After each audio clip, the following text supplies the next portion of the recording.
Você está no Duas Saídas, seja bem-vindo, seja bem-vinda a mais uma edição do seu podcast sobre o basquete nacional. Comigo, Fábio Toledo e Lucas Guanais. Guanais, mais uma vez, estamos juntos aqui. Salve, salve, sempre juntos, mais uma vez, mais um episódio.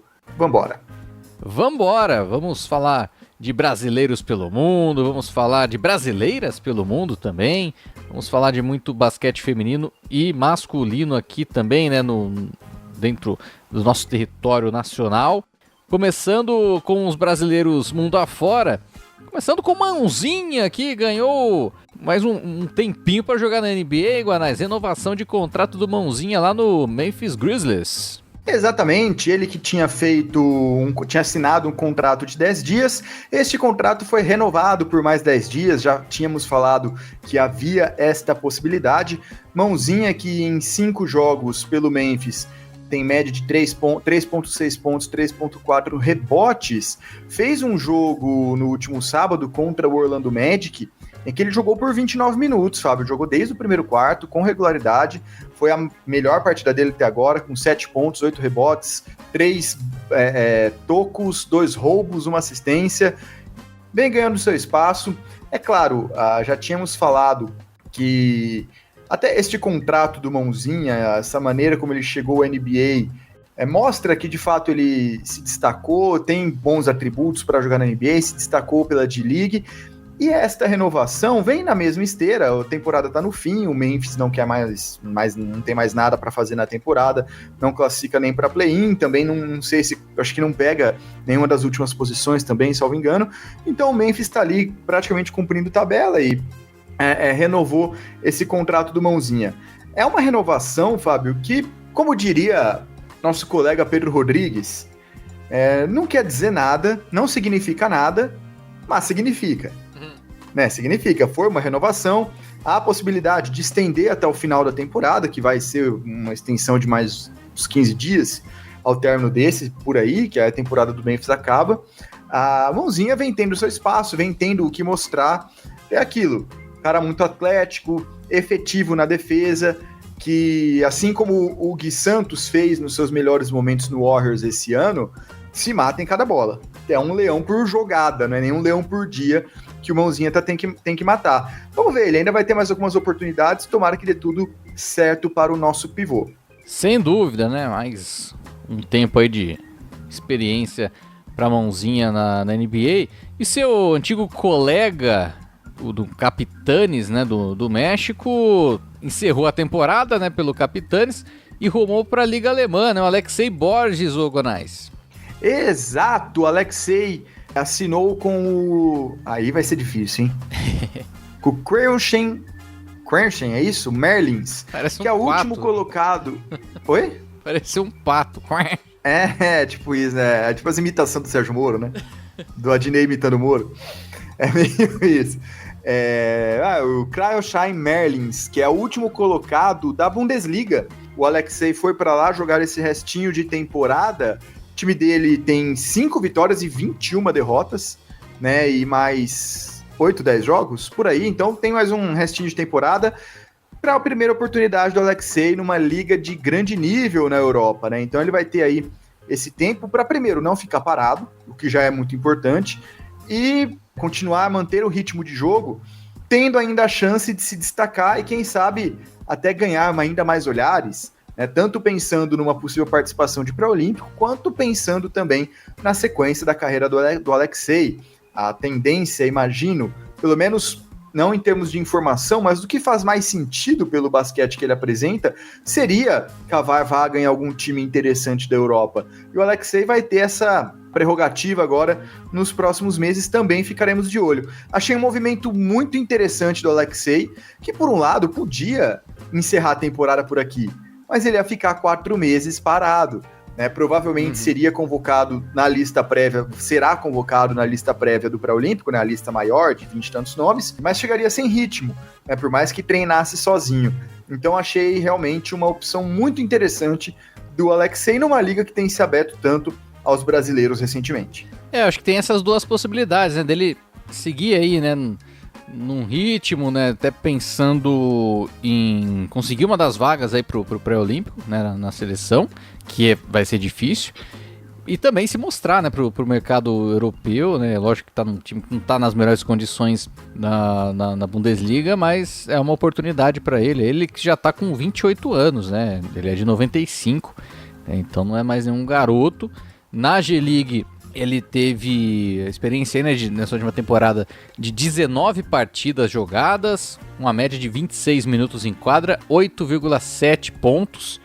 2,6 rebotes, 6,3 assistências da G-League, então, o Alexei Borges pelo Capitanes do México. Agora, falando de uma pessoa mais nova ainda, né? Vamos falar de Rauan Rodrigues, que vai estar, né, na Overtime Elite da próxima temporada. Pois é, mais um jogador brasileiro que vai disputar a liga que Reinan e Samis Caldeirão jogaram nesta temporada. É um cara que talvez faça um pouco mais de sentido ir para lá, porque ele já fez, né, o ensino médio lá nos Estados Unidos, então já tá lá faz um tempo, me parece algo um pouco mais natural. É um jogador, confesso que eu não conhecia ainda, mas ele parece ser muito atlético também, um cara muito explosivo, lembra um pouco o Reinan e Samis, de certa medida, mas que já tá por lá, né, já tá mais habituado, já tá também na estrutura do basquete americano, então talvez ele se adapte melhor, tenha uma vida um pouco mais interessante na OTE. Vamos ficar de olho também, ele ainda é bem novo, né? Ele tá com 16 anos, então ainda tem um bom tempo até se pensar em basquete profissional para ele. Mais uma vez, que dê tudo certo, era mais para ficar o registro nesse caso. Ele então rumando aí, né, para uma nova liga, né, em busca de oportunidades. E agora quem está também em busca de novas oportunidades, Guanais, está livre no mercado, digamos assim, é José Neto. Olha, essa aqui... Isso é bomba, hein? Se a gente fosse um programa especulativo, a gente ia ficar umas 2 horas só falando do que pode acontecer com isso. Porque, olha, pensa numa movimentação que balança o basquete nacional. José Neto, depois de muitas temporadas no basquete angolano, muitas temporadas vitoriosas no basquete angolano, não resistiu a um início ruim de campeonato e caiu, não faz mais parte do time da Angola, do Petros de Luanda, e agora tá livre, né? José Neto, que existem as conversas para retornar ao basquete masculino, agora está livre no mercado, a temporada brasileira está acabando, alguns times estão insatisfeitos com o que conseguiram até agora, um ciclo olímpico vai terminar, bem ou mal, o ciclo olímpico termina, né, com o pré-olímpico, Olimpíadas muito em breve, muitas possibilidades interessantíssimas na dança das cadeiras dos técnicos dos próximos meses, né, Fábio? Porque a gente até viu nos últimos anos, e é muito curioso como isso acontece com os times de seleção brasileira, que quando um técnico se movimenta, geralmente tem uma série de movimentações em cadeia, né? Uhum. Vão junto. E com o Zé Neto livre no mercado, ele é uma sombra para praticamente todo mundo. Todo técnico empregado num time de orçamento relevante no NBB, José Neto é uma sombra. Aguardemos também com muita ansiedade os próximos capítulos, porque, cara, muita coisa pode acontecer. Pegando assim, de maneira completamente especulativa agora, tá? Os próximos 2 minutos são puro exercício de imaginação. Gustavinho no Flamengo não tá rendendo igual nos últimos anos. O Franca não... Tá todo mundo puto com o Franca e diretor, presidente falando que o time vai mudar tudo pro ano que vem. A Minas aparentemente batendo na trave mais uma vez, né? Claro, os playoffs não chegaram, mas o Minas vem caindo de rendimento nos últimos meses. Corinthians, nada e não sai do meio da tabela. A própria seleção, como eu disse, vai encerrar um ciclo. Gustavinho fica, não fica? É muita possibilidade. São Paulo. É muita possibilidade. São Paulo também, exato. Muito descontente com o que vem sendo apresentado. Isso, claro, sem considerar outros possíveis times, mas olha só, num exercício rápido, assim, quantas situações poderiam ser encaixadas com o José Neto. Então, é uma peça, é uma movimentação no mercado que vem para abalar a movimentação dos técnicos nos próximos meses. E você falou de movimentações em cadeia, né? É que eu tô lembrado, assim, daquela que movimentou mais, acho que foi justamente a saída do Zé Neto do Flamengo, né? Que aí você teve uma mudança ali com o Gustavinho e tal, e foi em cadeia. Teve também a Guerrinha, Léo Figueiró eu ia falar justamente essa, né? E essa foram 4 técnicos numa noite. Foi Guerrinha, Léo Figueiró, Demétrios e qual que era o quarto? Eu não lembro o Botafogo, agora. Né? Botafogo tinha acabado. E o Bruno Savignani foi embora. Isso. Acho que foi isso, foi 4 movimentos. Não, ele já tinha ido embora. Eu não lembro, mas faz 2, 3 anos que isso aconteceu. Foi 4 movimentações numa noite de técnicos. E um time indo pro que o anterior saiu. Né? Então foi uma dança das cadeiras mesmo. Pode acontecer isso de novo. Vamos ver. Os playoffs do NBB ainda vão ditar muito, né, do que vai rolar nos próximos meses também. Isso sempre é bom ressaltar. Mas também, guardem essa informação, porque vamos voltar com ela daqui a algumas semanas, com certeza. José Neto está livre no mercado. Pois é. Dando sequência aí com os brasileiros pelo mundo, trazer aqui o grande desempenho da Tainá Silva, que foi campeã da Liga Adriática pelo Celje, da Eslovênia, né, Liga Adriática, uma das principais ligas aí, né, nacionais do basquete europeu. A Tainá foi campeã. É que não é nacional, né? No caso, é regional. Meio antiga Iugoslávia, né? Sim. Juntaram todo mundo ali, né? Você me entendeu. Exatamente. Ela foi, inclusive, a Tainá foi MVP da temporada regular. Então, além de ter sido já MVP da LBF, né, agora conseguindo ser MVP da temporada regular da Liga Adriática, Tainá Silva, que depois de ser destaque lá no time da Eslovênia, vai jogar no Sodje Mesquita, que vai precisar muito dela. Aí o Sodje começando patinando aí na LBF, mas vem com muita experiência, né? Mais um pouco de experiência para Tainá Silva, uma das melhores alas do basquete nacional. Não, um senhor reforço pro Sodje, que realmente tá precisando. A gente vai falar de LBF daqui a pouco. Mas que legal que ela voltou. É aquela dinâmica do basquete feminino, né, que a gente fala. A gente já tinha falado em outros episódios, né? Muita gente chegando conforme a temporada europeia vai terminando também. E falando em Liga Adriática, também vale deixar o registro que Iago está de volta. Né, o monstrinho voltou na segunda-feira contra o Studentski na Liga Adriática, jogou só 5 minutos, jogou com uma máscara protegendo o rosto, né? Jogou por 5 minutos, fez 4 pontos. O que importa é que ele já tá de volta. Chegou a ficar 15 dias fora? Chegou. Recuperou muito bem aí o Iago, já tá de volta. E a gente até dá sequência aqui no basquete feminino para falar dela. Camila Cardoso. Camila Cardoso no South Carolina, mais uma vez, é o 4º ano seguido de South Carolina no Final Four, né, do March Madness da NCAA, com a Camila Cardoso sendo, inclusive, né, eleita a melhor jogadora, né, da parte do chaveamento ali de Albany. A Camila, nome muito importante, principalmente, né, nessa última partida que South Carolina teve contra a Oregon State. Ela acabou até não sendo a cestinha da partida, né, mas as 2 partidas anteriores, contra North Carolina e Indiana, principalmente contra a Indiana, que foi o placar mais apertado, 79-75, ela foi decisiva e garantiu aí mais uma vez South Carolina no Final Four da NCAA. E South Carolina, então, né, avançando para o Final Four para enfrentar, né, na semifinal NC State, né, North Carolina State, que eliminou, né, na decisão o Texas Longhorns, tradicional equipe, que era, inclusive, cabeça de chave, né, de Portland, na série de Portland. O NC State então desbancou o Texas e vai enfrentar o South Carolina na semifinal. E aí dá uma outra chave, muito provavelmente, aí a gente já está na finalzinho de jogo enquanto a gente grava.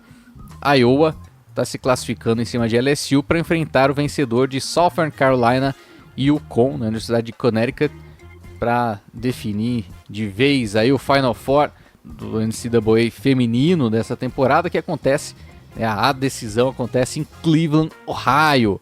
E até destacar, né, outras jogadoras que estavam ainda, né, desde a nossa última gravação, por Syracuse, a Isa Varejão ainda estava, né, e enfrentar UConn, mas como o UConn até já tinha passado, como eu mencionei, Syracuse foi eliminado, perdeu por 72 a 64 ali no Sweet 16. Depois também, né, E é oitavas de final, né? É o jeito americano de falar oitavas de final, né? Mas eu acho legal ver esses nomes, Sweet 16, Elite 8. Acho mais legal do que oitavas de final. Mas... Não, eu concordo, mas só dando contexto aqui. A Leti Vasconcelos e a Catarina Pereira, né, que estavam jogando por Baylor. Baylor passou pelo Sweet 16 e depois, na reta final, né, seria as semifinais da chave de Portland 3. Acabou eliminada para Southern Carolina por 74 a 70. Mas ainda tem, né? Essas jogadoras ainda tem um caminho ainda a ser percorrido na NCAA, inclusive a Isa Varejão, né? Você estava falando comigo, né, Guanais? Vai permanecer em Syracuse para a próxima temporada. O grande nome em si, né, no caso do basquete nacional, é de fato a Camila Cardoso, né? Que já se coloca para o draft, né? E vai ter agora nessa reta final o Final Four do March Madness. Isso, ela confirmou o nome na lista do draft da WNBA. Não chega a ser uma surpresa, mas é sempre importante a confirmação. E ela é cotada para ser top 5, top 4 na maior parte dos mock drafts. Vamos ver com o desempenho dela nessa reta final se ela consegue subir ainda algumas posições. Ficar em primeiro não dá, né? A Caitlin Clark já não vai deixar, mas quem sabe ela não consegue subir algumas posições ainda. Vamos aguardar. Vamos torcer aí para Camila Cardoso, então, tanto no draft como antes aí no Final Four do March Madness por South Carolina. Exato.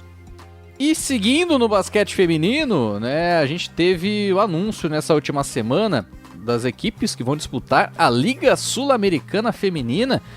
Até trazer aqui um comentário que a gente teve, né, e foi curioso porque foi justamente a partir desse comentário que eu fui procurar. E a Liga Sul-Americana desse ano? A gente recebeu... Foi o Felipe, né? Isso, o Felipe Nop tinha feito a pergunta, né? Quanto às competições internacionais do basquete feminino de clubes, falando justamente da Liga Sul-Americana. Tinha lembrado que anos atrás algumas equipes tinham desistido de jogar por falta de dinheiro. Aí eu fui ver, né? Liga Sul-Americana, como é que vai ter? Como a gente dificilmente recebe, né? Tem as informações por canais oficiais, né? Fui procurar e encontrei, né, no site da FIBA que foi divulgada a competição da Liga Sul-Americana dessa temporada, que vai acontecer de 3 a 6 de maio, ou seja, já no próximo mês, a gente está no começo de abril, e que vai contar enfim com o brasileiro, né? Um time brasileiro pelo menos na disputa. São 8 equipes, uma de cada país, e aí no chaveamento ficou, né, no grupo A, que acontece no Paraguai, ali do dia 3 a 5 de maio. Vai ter o time da casa, Félix Pérez Cardoso, não é uma pessoa, é um time, nome de um time de um distrito do Paraguai. O César Araraquara, né, atual campeão da LBF, Ambato Soldiers do Equador e Universidade de Chile do Chile, como você já sabe.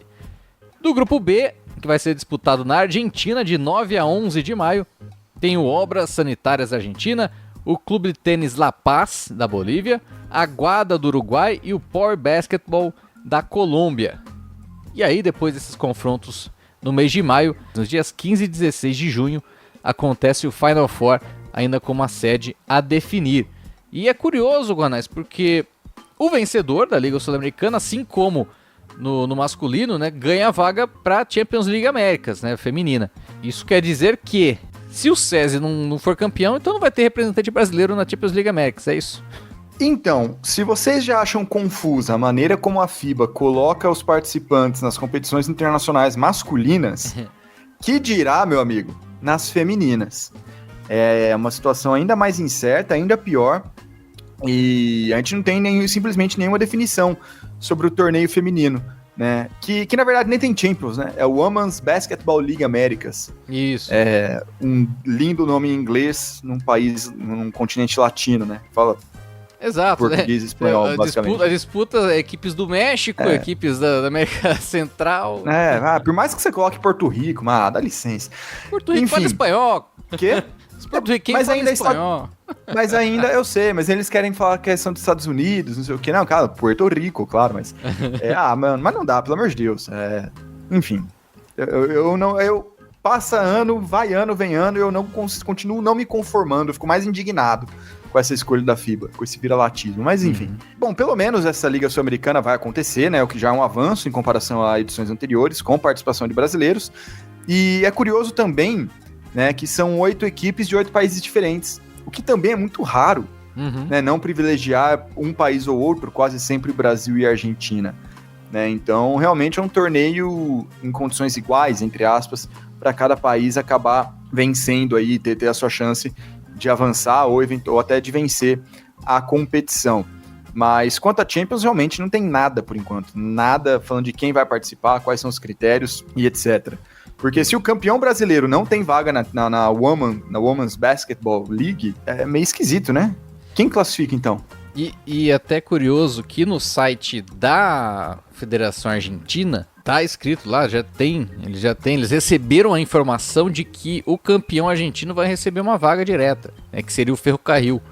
E o Brasil em si mesmo não vai receber.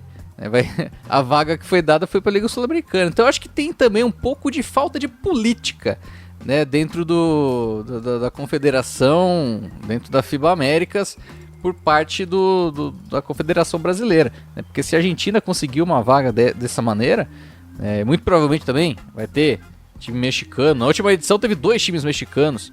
Então, de fato, eu acho que tem questões extra-quadra aí que precisam ser melhor trabalhadas aí principalmente para a UABA, né, para essa competição que, na teoria, né, é a principal competição aí do basquete das Américas no basquete feminino. Mas é um problema que o Brasil tem, mas não só, né?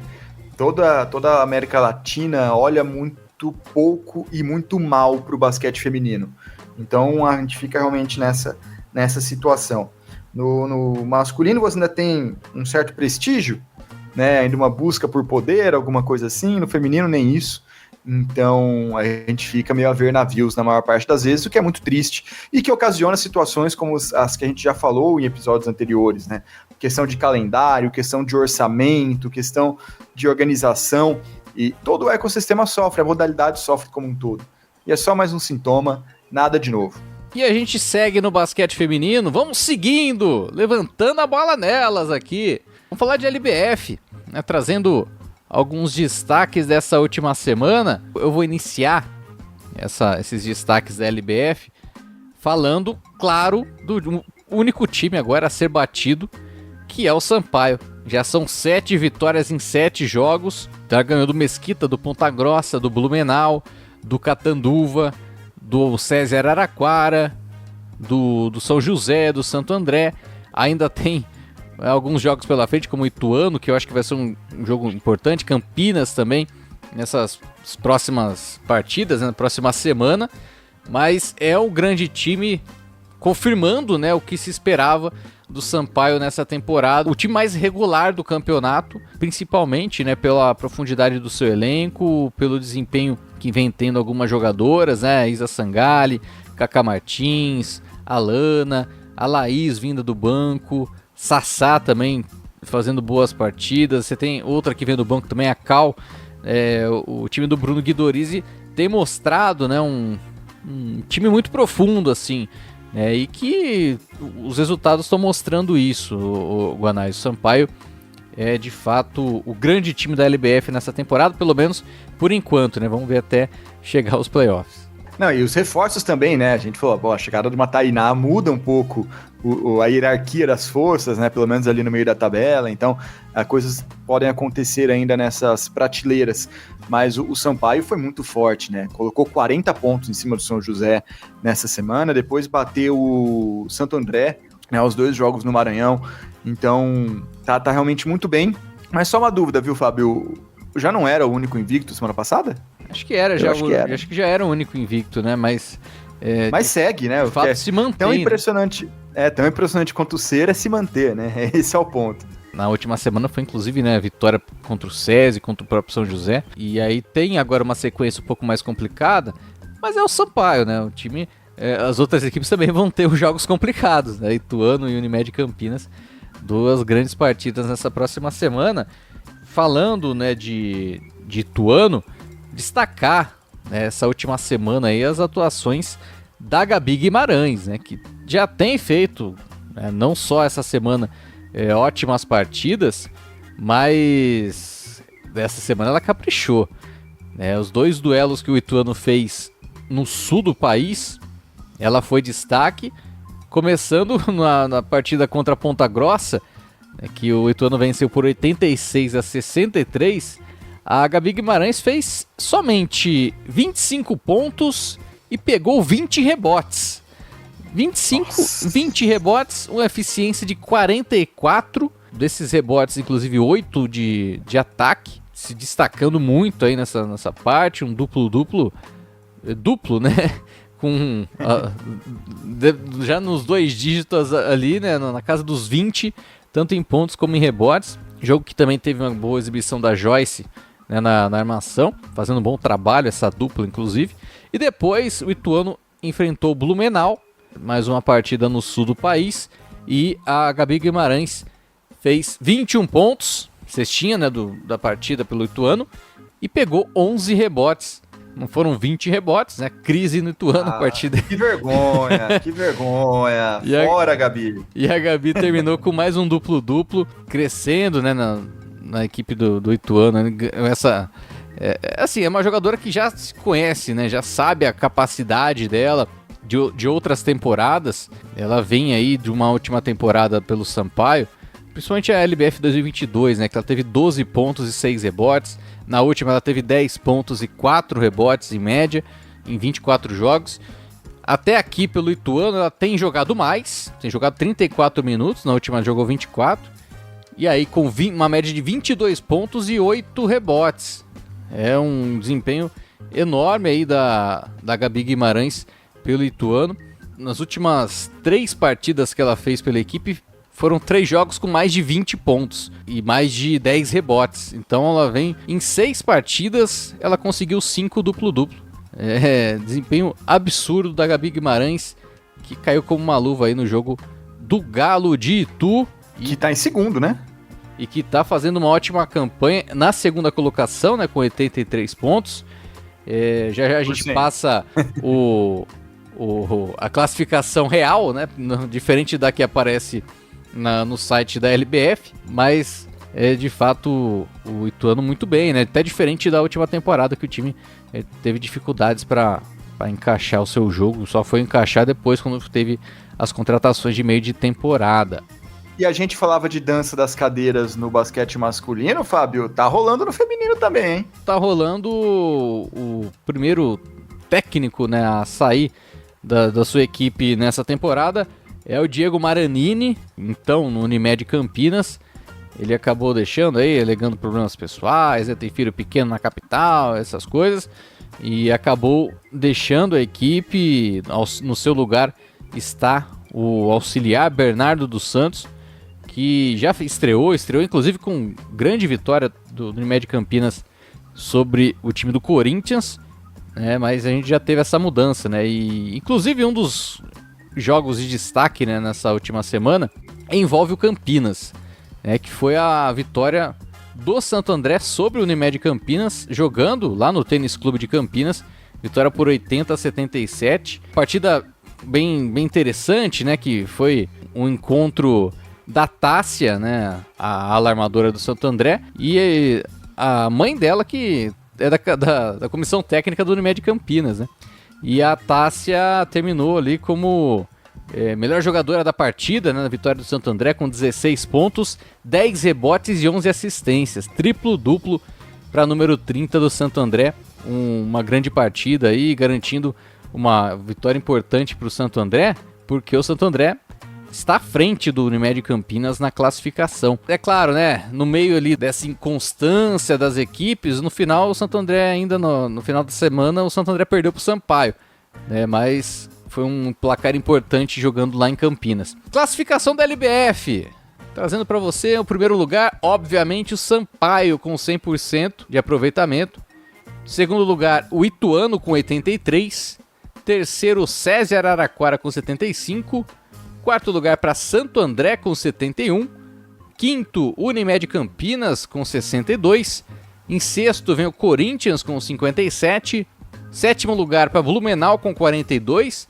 O mesmo aproveitamento do oitavo colocado, São José. Nono lugar para Catanduva com 12,5%. Mesmo aproveitamento do Sodier Mesquita, que é o 10º colocado. E na lanterna, ainda sem vitórias, o Ponta Grossa. E agora, antes da gente falar dos próximos jogos da semana, dessa próxima semana, vamos falar da seleção da última semana da LBF, que teve já, né, dando alguns spoilers, a Joyce do Ituano como armadora. Eu falei aí da grande participação dela na vitória contra a Ponta Grossa, mas ela também fez uma boa partida contra o Blumenau, mas o destaque mesmo foi nesse triunfo contra a equipe de Ponta Grossa, que tem, já falei, né, da Manu Rios como um dos destaques da equipe. Então a Joyce vai de armadora. Nas alas, a Tássia do Santo André, né, de grandes exibições nessa última semana, junto com a Emanuele do SESI Araraquara. É uma jogadora que também pode jogar como pivô, mas eu coloco ela na ala porque ela teve um excelente aproveitamento nas bolas de 3 pontos. Emanuele se destacando aí para o time do SESI, faz parte aí da nossa seleção nas alas. E aí as pivôs, claro, não poderia faltar a Gabi Guimarães do Ituano, com atuação gigantesca, né?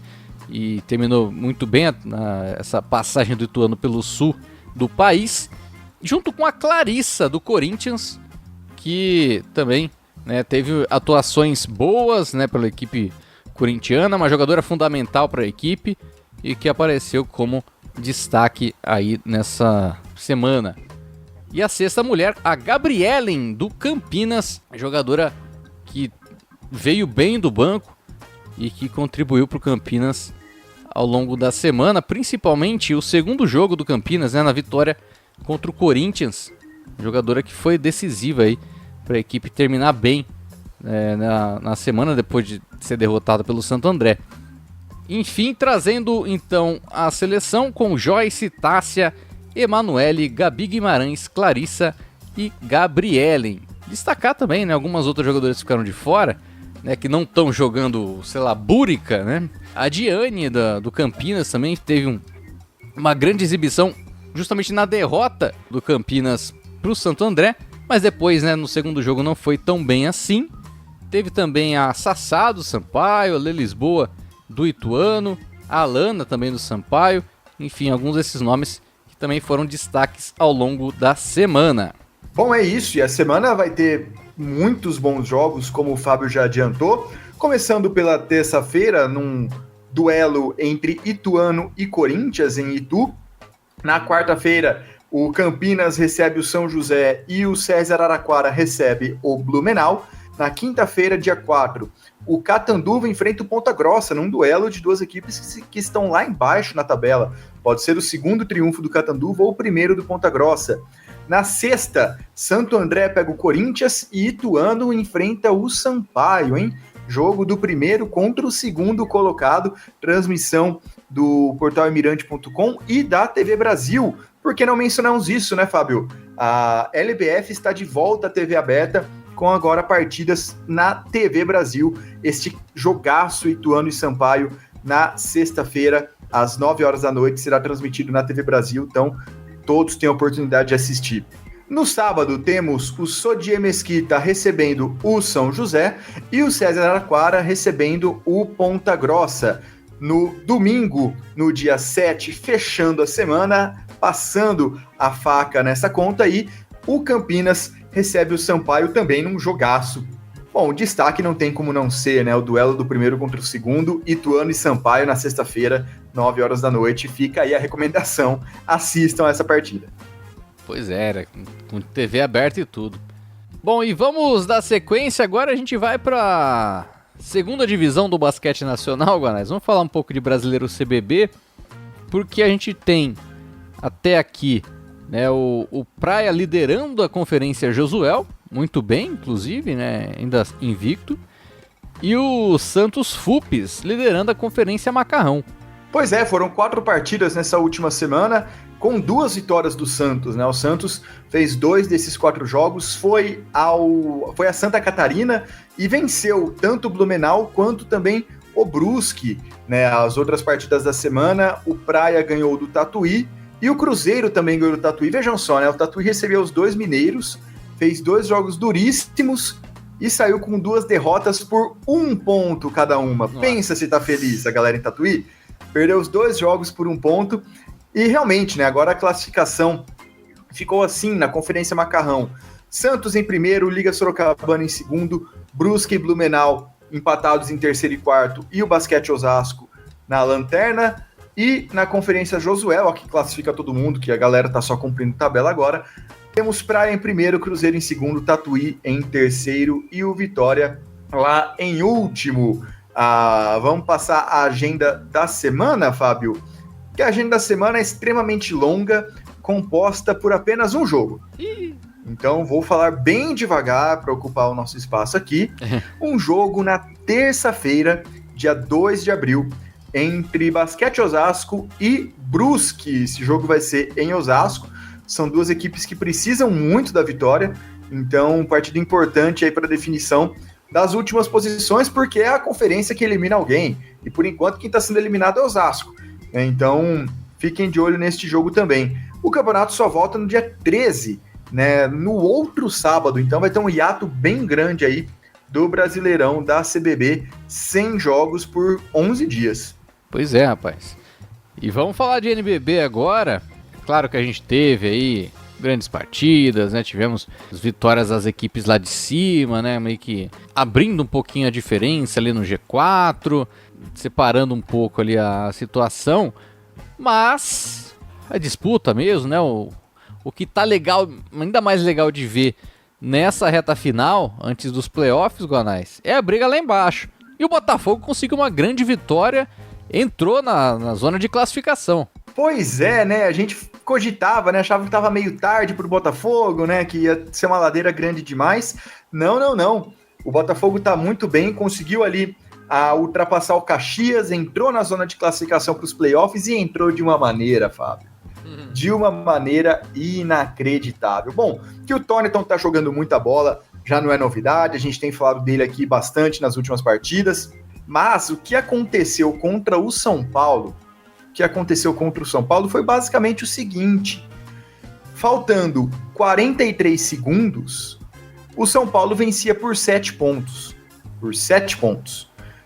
E o Botafogo ganhou o jogo por 4. Fez uma sequência de 11-0 em 43 segundos. Nesse meio tempo, o São Paulo errou 3 reposições de bola, aquelas que são pela lateral ou pelo fundo do quadro. O São Paulo simplesmente errou o passe 3 vezes, negócio inacreditável, errou 3 lances livres nesses mesmos 40 segundos, e o Botafogo fez magia.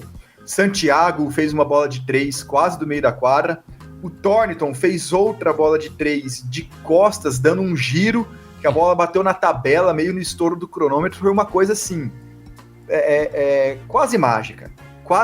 Se você não acredita nos deuses do basquete, reveja esse último minuto. Foi uma coisa inacreditável esse final de Botafogo em São Paulo. Botafogo tirando coelhos e coelhos da cartola, São Paulo desperdiçando todas as chances. É aquele típico jogo que o Botafogo tem muito mérito e o São Paulo tem muito demérito, porque também jogou fora a vitória. Então foi uma coisa inacreditável. O Botafogo entrou na zona de classificação e, mais do que isso, já em 15º lugar. Passou também o Cerrado, né? E aí o Botafogo está em 15º. Ainda são 3 vagas em aberto, né? Para os playoffs. O União Corinthians, que está em 14º, apesar de estar mais confortável, não está matematicamente garantido. E a semana começou na segunda-feira passada muito bem com esse jogo. Mas depois disso, ali na reta final, a gente teve derrotas do Caxias, né? O Caxias numa sequência muito ruim, contra Fortaleza e César Franca, uma tabela muito ingrata para o Caxias, acabou perdendo 2 jogos e saiu da classificação. Quem também está muito bem é o Mogi, né? Que ainda se mantém na briga, mas o Mogi perdeu para o grande personagem da nossa semana, né, Fábio? O Mogi perdeu também na segunda-feira por 100-73 do Pato Basquete, Fábio. E que semana do Pato Basquete. Que semana do Pato, que venceu o Mogi por 100-73. venceu o Corinthians por 100-87 e venceu o Pinheiros por 83-79. As 3 partidas acontecendo lá no Paraná, né, lá em Pato Branco, e o time da casa fazendo valer o fator casa, fazendo valer também a dificuldade que é a viagem para Pato Branco, né, e conseguindo grandes vitórias, com grandes desempenhos aí, né, de Nate Barnes, de Materan, a galera funcionando muito bem, né, e o Pato espichou, né, o Pato subiu ali na classificação. O Pato ultrapassou o Pinheiros e já colocou 2 jogos de frente, 3 na verdade, né, porque confronto direto o Pato leva vantagem por conta dessa vitória na última semana.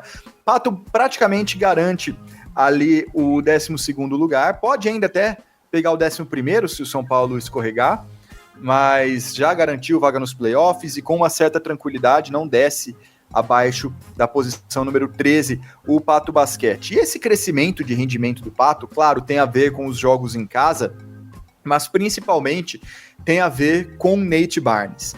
Nate Barnes, no mês de março, está numa sequência de 5 jogos seguidos fazendo 20 ou mais pontos. Foram 20 contra a Unifacisa, 26 contra o Paulistano, 20 contra o Mogi, 29 contra o Corinthians e 26 contra o Pinheiros. E com grandes aproveitamentos. Principalmente do perímetro. Né? Começou com um 2-7 contra a Unifacisa, que tudo bem, já é mais baixo, mas depois 40% contra o Paulistano, 57% contra o Mogi, 75% contra o Corinthians e 50% contra o Pinheiros. É, de fato, o grande personagem desta arrancada final do Pato Basquete. O Barnes que fez um primeiro turno bem inconstante, um miolão ali, um mês de novembro, um mês de dezembro bem inconstante. Aí no finalzinho de dezembro, em janeiro, ele começou a fazer alguns bons jogos, a gente até falou sobre isso, né, que ele fez a sua grande partida do ano até então na semana da votação para o Jogo das Estrelas, e aí ele acabou conseguindo um lugar no Jogo das Estrelas, mas ali pra frente ele foi muito bem, né, tá numa sequência muito interessante, e chega quentíssimo pros playoffs, tanto o Pato Basquete quanto o próprio Nate Barnes. Pato que ainda tem pela frente o Minas, e ainda em Pato Branco, e depois viaja, vai pegar o União Corinthians e o Caxias no Rio Grande do Sul. Então o Pato ainda tem aí 3 jogos, sendo um em casa, mais oportunidades para o Pato surpreender essa arrancada final do NBB. Vai que ele pega um 11º, até um 10º lugar, já é um pouco mais difícil, mas ainda tem chances matemáticas. Nessa sequência, considerando que os times da frente estão se enrolando um pouco, não duvido de mais nada.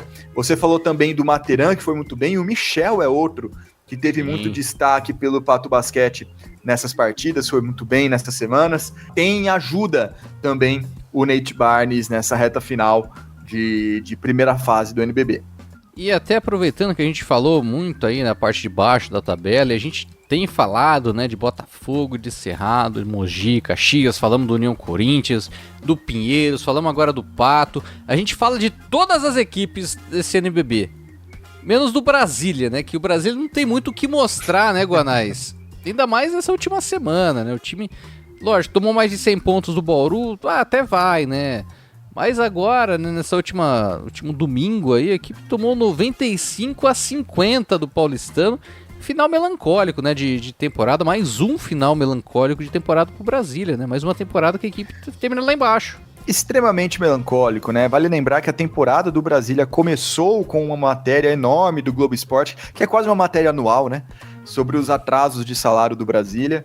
E foi montado um time extremamente modesto, um time apostando em jovens, alguns recém-saídos até de LDB, como é o caso de Emerson Bahia e Beler e Vilarinho, junto de 3 contratações gringas que tentavam ali dar alguma consistência para o time. Só que dessas 3, o pivô, que era o... Como é que chamava? Era o Tony Criswell, né? Isso, ele nem Criswell. chegou. A contratação já deu errada antes até dele estrear.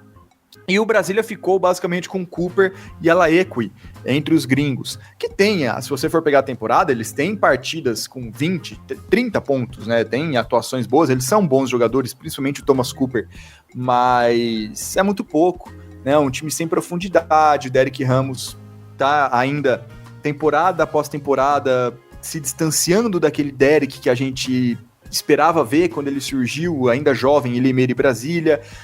Paulo Lourenço fez alguns bons jogos, mas também não foi o suficiente, né? Dalacqua não conseguiu estourar, o Tom também no pivô não foi o suficiente. Então é um time que mais uma vez fica lá para trás na tabela, não vai se classificar. Uma pena, tem um ginásio muito bonito, tem uma estrutura ali muito legal no Nilson Nelson, capacidade para fazer bons públicos, bons espetáculos, mas não consegue montar times minimamente competitivos em mais uma temporada. E no final das contas, né, Fábio, Brasília tem uma série de problemas, mas outros times também enfrentaram uma série de problemas recentemente, né, e conseguiram até serem um pouco melhores, um pouco mais competitivos que o Brasília nos últimos anos. E isso começa a respingar até na imagem dos jogadores que passam por lá, do Dedé Barbosa também. E é uma situação muito preocupante e muito triste pela tradição que o Brasília tem também. Esperamos que consiga se ajustar e se arrumar para o próximo ano. A gente fala isso já há algumas temporadas, mas tomara que ainda consiga se manter. Eu tô até pegando aqui, fazendo um levantamento rápido, né, desde o retorno aí do Brasília, né, ao basquete, né, ao NBB, até temporada 19-20 ali, a equipe tava bem. Tá na parte de baixo da tabela, né? Mas conseguindo ainda, né, ter alguma representatividade ali, né, sendo um time competitivo, tendo bons nomes, né, para o torneio, né, jogadores que brilharam por ali e depois ganharam outros espaços. Só que desde a temporada 2019-20 o time tá ali, lanterna ou vice-lanterna, como foi na última temporada. Nas últimas 5 temporadas, o Brasília foi lanterna em 4. Então, é um cenário que, assim, derruba expectativas, né, para o projeto como um todo também, né, para atrair torcedor. Eu acho, sinceramente, né, essa mudança... Para atrair jogador também, né? Para atrair jogador. Eu acho que, sinceramente, essa mudança pro Nilson Nelson não foi boa pro Brasília, no sentido de ter um ambiente mais... De que você sinta mais o torcedor, porque é um ginásio gigantesco, né? E o time não vem em boas campanhas, né? Então tem que ser um pouco mais acanhado pro torcedor também vir junto para atrair, né? Para jogar junto com a equipe, né? E eu acho que isso também não foi uma escolha boa. Mas também não é culpa disso que a equipe tá com 4 vitórias e 28 derrotas, né? A culpa é de fato, né, de todo o planejamento para a temporada, né, das dificuldades financeiras e tudo mais. Mas é um cenário que, assim, é triste, né, da gente ver o Brasília mais uma vez, né, ficando ali embaixo. Realmente, né, 400, 500 pessoas na SEB é muito diferente de 400, 500 pessoas no Nilson Nelson.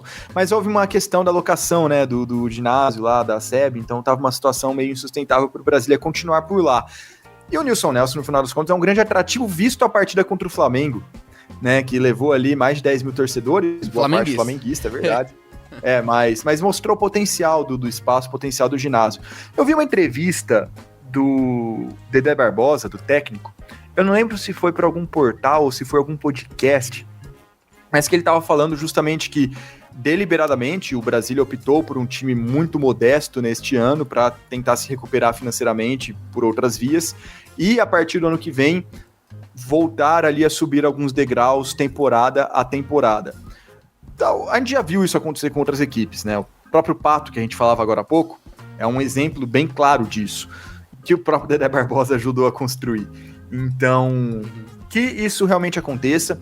É um time que tem ali muitos ex-jogadores na sua gestão, né? O próprio Dedé Barbosa, o Fúvio, o Pedrinho Rava, muita galera que vivenciou o NBB tá ali na administração também. É um time que tem uma comunicação muito legal, ativações de patrocínio no ginásio, as redes sociais também são interessantes. É que também é meio complicado você ficar fazendo coisas muito mirabolantes em redes sociais quando o seu time tá com uma campanha dessa, né? Pois é. Então acaba não pegando bem, né? Acaba jogando contra. Então você fica um pouco limitado por isso também. Você vai fazer uma grande ativação depois de tomar 50 pontos do Paulistano. É difícil. Mas você vê que tem uma visão que muitos clubes nem têm, né? E o Brasília tem essa ideia, esse tentativa de fazer do basquete um espetáculo e coisa do tipo. Mas sem elenco não dá. Sem resultado não dá. Então, tomara que realmente esse planejamento a longo prazo do Brasília finalmente saia do papel, mas a credibilidade é complicada. Eu lembro quando contrataram o Fischer, que foi já com essa ideia, né, de um projeto a médio e longo prazo, que ele seria um dos principais nomes, experientes, não sei o que, acabou que ele saiu no meio do ano para o Flamengo reclamando do salário atrasado. E a temporada desse ano começou do mesmo jeito. Então, pelo menos depois daquilo, eu não tive mais notícias de salários atrasados no Brasília, tá? É bom que se ressalte isso também. Mas realmente é o que você falou, a expectativa e a credibilidade acaba sendo minada. Então vai ter que ser um trabalho de formiguinha aí para o Brasília voltar a um bom lugar no NBB.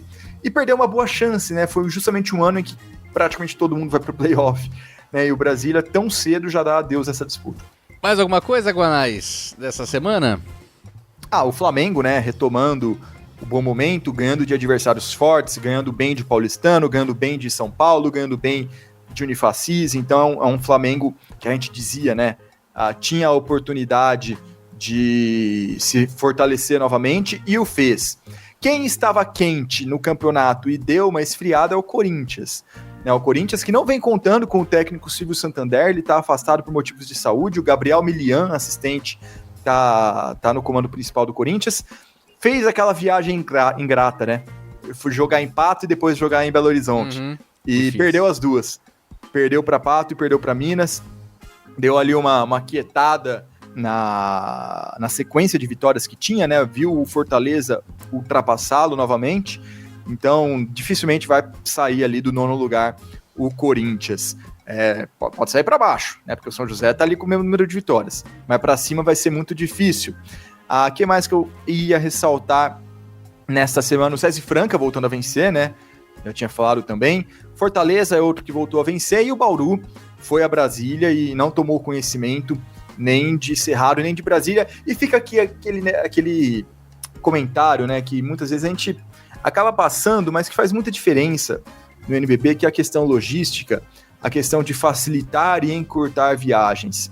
Em outros tempos, o Bauru Basquete faria esses jogos em Brasília ou de ônibus, que já aconteceu e não faz muito tempo, ou indo para Campinas ou São Paulo para pegar um avião para Brasília. Isso desgasta, isso cansa.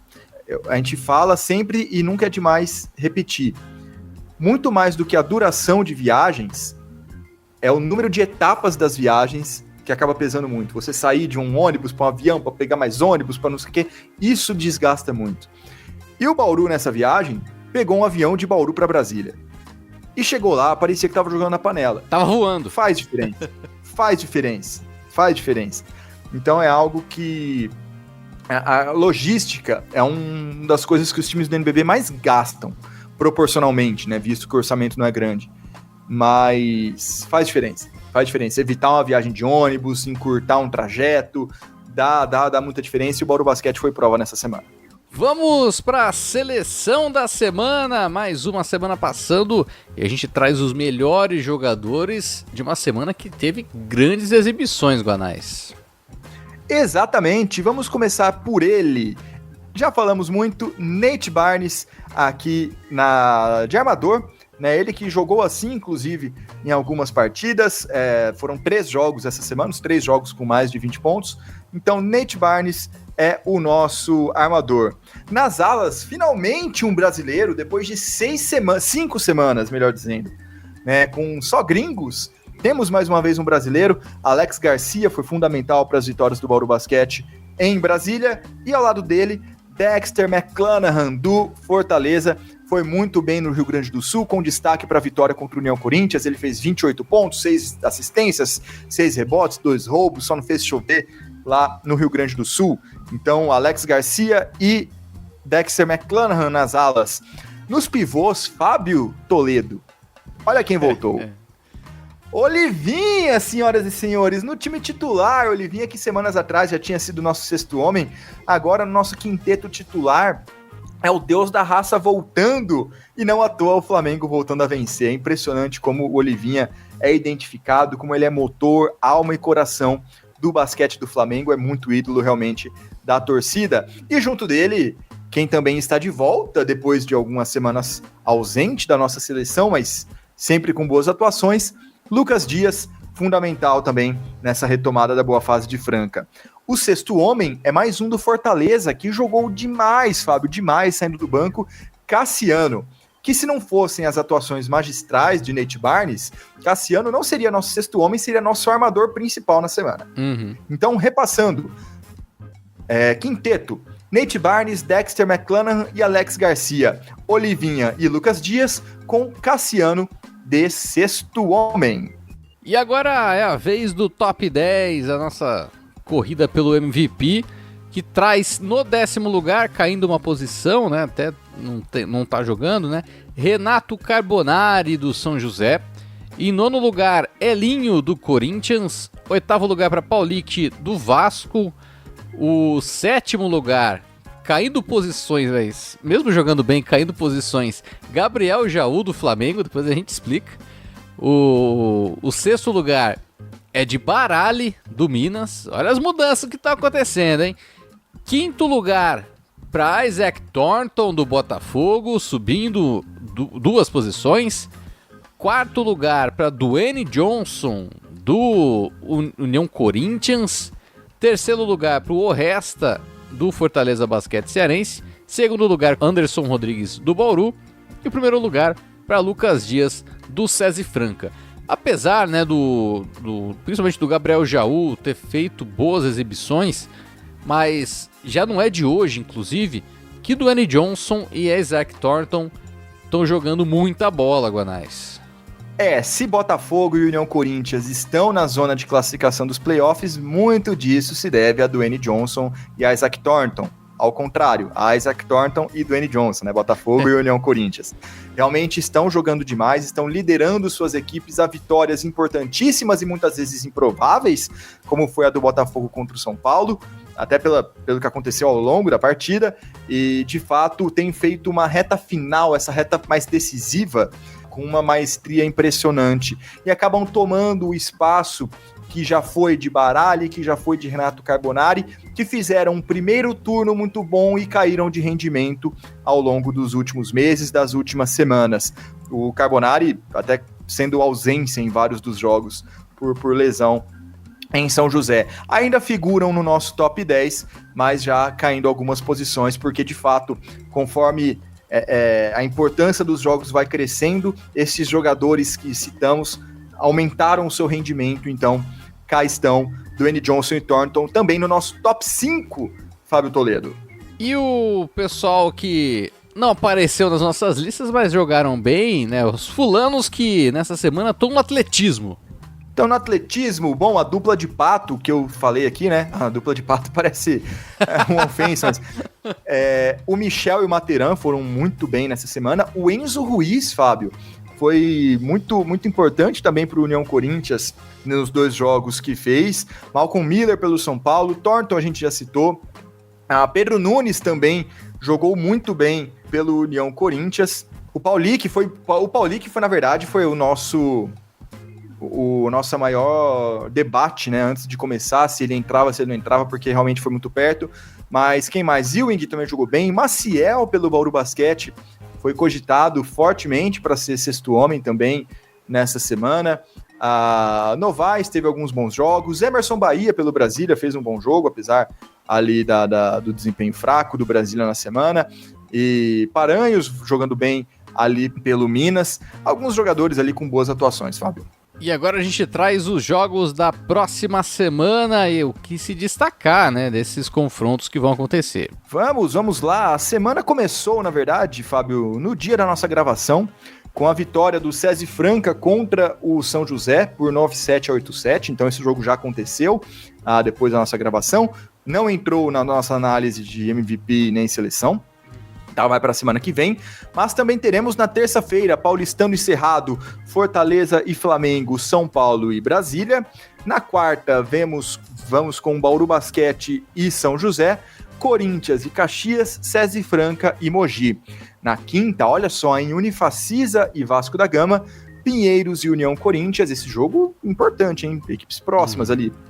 E São Paulo e Cerrado. No dia 5, sexta-feira, o Paulistano recebe o Caxias, o Pato recebe o Minas, já tinha falado da importância desse jogo também. No sábado, temos Fortaleza e Vasco da Gama, também um grande jogo, Brasília e César e Franca, e o clássico dos milhões, né? Flamengo contra Corinthians. No domingo, fechando a semana, Mogi e São Paulo. Depois já chega outra segunda-feira, é assunto para o nosso próximo podcast. Mas faltam só 2 semanas, hein, Fábio? 2 semaninhas para acabar a primeira fase do NBB. Passa rápido, né? E olha que é o maior NBB em número de jogos da história, né? Mas pois passou meio rápido. Pois é, dia 13 de abril termina, né? Tem as últimas partidas ali. Justamente tá acabando, os playoffs já estão chegando. E aí também é o momento mais esperado, né? O momento mais esperado da temporada, o momento dos playoffs. E já tô até na expectativa. E já começa a fazer sua listinha também para MVP, sexto homem, para os prêmios individuais, porque eles contam a temporada regular. E aí daqui a alguns episódios falaremos sobre isso, obviamente. Exatamente. Eu também tô na expectativa agora do nosso próximo programa também na próxima semana, hein? Forte abraço para você. Tá bom, eu vou fingir que eu entendi. Um forte abraço para todo mundo. E é isso, galera. Também fico na expectativa de você acompanhar a gente na próxima semana com mais uma edição do podcast Duas Saídas, trazendo o melhor do basquete nacional. Um forte abraço e até lá. Falou!